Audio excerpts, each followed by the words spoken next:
बिस्मिल्लाहिर्रहमानिर्रहीम। इस video tutorial के अंदर हम सीखेंगे कि what is the main difference between the quantity and the capacity in the process module. जब हमने लास्ट टाइम बार्बर का प्रोसेस जो है वो स्टडी किया था और इस बार्बर के प्रोसेस के अंदर मेरे पास कस्टमर का अराइवल है, देन हेयर कटिंग का प्रोसेस है एंड देन सिस्टम से वो लीव कर रहे हैं। यहाँ पे इस प्रोसेस के मॉड्यूल में हमने एक रिसोर्स डिफाइन की थी, दैट इज द बार्बर। और अभी इसकी क्वांटिटी मैं यहाँ पे 1 कर देता हूँ। इट मीन्स कि मेरा जो बार्बर है, जो मैंने रिसोर्स का नेम डिफाइन किया है वो बार्बर है, और उसकी क्वांटिटी 1 का मतलब ये है कि वो एक टाइम पे जो एंटिटी मेरी सिस्टम में इन होगी वो एक ही बार्बर को सीज करेगी और उसकी प्रोसेसिंग कंप्लीट होगी और फिर वो सिस्टम से डिस्पोज हो जाएगी। सेम अब जब हम यहाँ पे रिसोर्स पे जाते हैं और यहाँ पे बार्बर की मेरी कैपेसिटी जो है वो फिक्स है और मेरे पास एक ही कैपेसिटी है, तो मैं क्या करता हूँ, सबसे पहले इस मॉडल को रन करता हूँ। ये देखिए, एक एंट्री सिस्टम में आई, उसकी प्रोसेसिंग कंटिन्यू है, और सेकंड एंट्री सिस्टम में आई एंड सो ऑन, मेरा सिस्टम जो है वो कंटिन्यूड है। तो एक टाइम पे जो बार्बर है, मतलब जो एंटिटी है, वो एक बार्बर को सीज कर रही है और उसकी प्रोसेसिंग हो रही है और फिर वो सिस्टम से लीव कर जाएगी।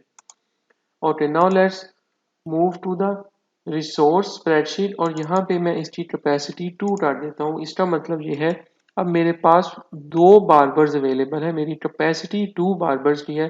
अब एक टाइम पे मेरी 2 एंटिटीज जो है वो सर्व की जाएंगी। हाउ, ये एंटिटी 1 सिस्टम में आई और इसकी सर्विस जो है वो स्टार्ट होगी।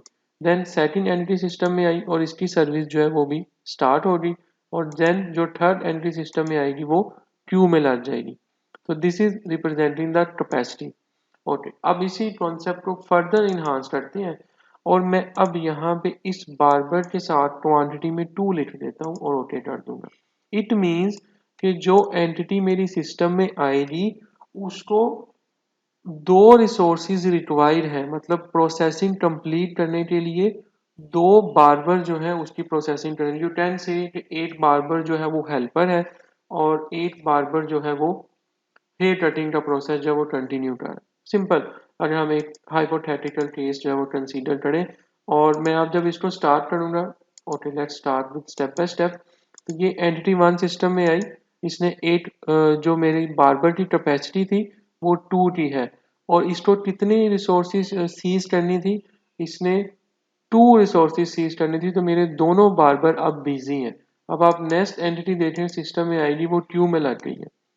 In previous case, you notice second entity with the capacity of 2, like यहाँ पे आप देखें रिसोर्स मेरी कैपेसिटी 2 है, लेकिन जब आप इस मॉड्यूल पे फ्लो चार्ट मॉड्यूल में इसको जब रनिंग कर रहे हैं तो यहाँ पे देखें आपको सेकंड एंटिटी क्यू में शो हो रही है। क्यों? क्योंकि हमने यहाँ पे डिफाइन किया है, क्या डिफाइन किया कि हमारे यहाँ पे जो बार्बर है 2 क्वांटिटीज, मतलब रिसोर्स जो है वो सीज करेगी 2, मतलब जो एंटिटी सिस्टम में आ रही है वो एंटिटी 2 रिसोर्सेज को सीज करेगी एट अ टाइम। अगर मेरी यहाँ पे कैपेसिटी 1 हो जाए सपोज, और यहाँ पे मुझे एंटिटी ने 2 बार्बर को सीज करना है, लेट्स सी क्या होता है। हमने इसको स्टार्ट किया, सिस्टम स्टार्ट हुआ, एंटिटी 1 सिस्टम में आई, एंटिटी 2 सिस्टम में आई। अब एंटिटी सिस्टम में आ रही है लेकिन कोई भी एंटिटी सिस्टम से डिस्पोज नहीं हो रही। क्यों? मेरी हर एक एंटिटी को 2 बार्बर रिक्वायर्ड है क्वांटिटी में, जो कि हमने यहाँ पे डिफाइन किए हुए हैं 2 बार्बर, लेकिन हमारी कैपेसिटी सिस्टम की 1 है, तो हमारी एंटिटीज जो हैं जितनी उनको रिक्वायर्ड रिसोर्सेज चाहिए उतनी हमारे सिस्टम के अंदर अवेलेबल नहीं है, इसलिए उनकी सर्विस कंप्लीट नहीं हो रही। Let's change this capacity to again 2, and now you see first entry system में आई, उसकी सर्विस स्टार्ट हो रही, सेकंड क्यू में लग गई। अब सेम कॉन्सेप्ट को थोड़ा सा डिफरेंट वे में एक्सप्लेन करूंगा। अब यहाँ पे इस बार्बर को मैं 1 कर देता हूँ और एक और रिसोर्स ऐड कर देता हूँ, जो मैं कहता हूँ एडिट्यूरिस्ट के नेम से एक रिसोर्स ऐड की और क्वांटिटी में 1 कर देता हूँ। अब इट मीन्स मेरे पास 2 डिफरेंट टाइप की रिसोर्सेज हैं जो मेरी एक एंटिटी ने उनको सीज करना है, और दोनों के साथ उनकी प्रोसेसिंग, उनकी सर्विसेज कंप्लीट होने के बाद वो एंटिटी सिस्टम से डिस्पोज करेगी। और अब हम इस मॉडल को रन करते हैं। ये एंटिटी 1 सिस्टम में आई, एंटिटी 2 एज यूजुअल क्यू में चलेगी और आपकी प्रोसेसिंग जो है वो कंटिन्यू है। तो क्या हो रहा है यहाँ पे, कैपेसिटी बार की यहाँ पे 2 है और यहाँ पे मेरे पास बार 1 यूज हो रहा है। तो मेरे पास 2 बार्बर्स अवेलेबल हैं कैपेसिटी के, और एक पेडी क्यूरियोसिटी जो रिसोर्स है उसकी भी कैपेसिटी में जो क्वांटिटी है मेरे पास वो 1 है, और डेफिनेटली मेरे पास जब रिसोर्स पे जाएंगे तो उसकी कैपेसिटी यहाँ पे 1 है। तो इसको भी हम अगर 2 कर देते हैं और यहाँ पे अब दोनों 1 1 है,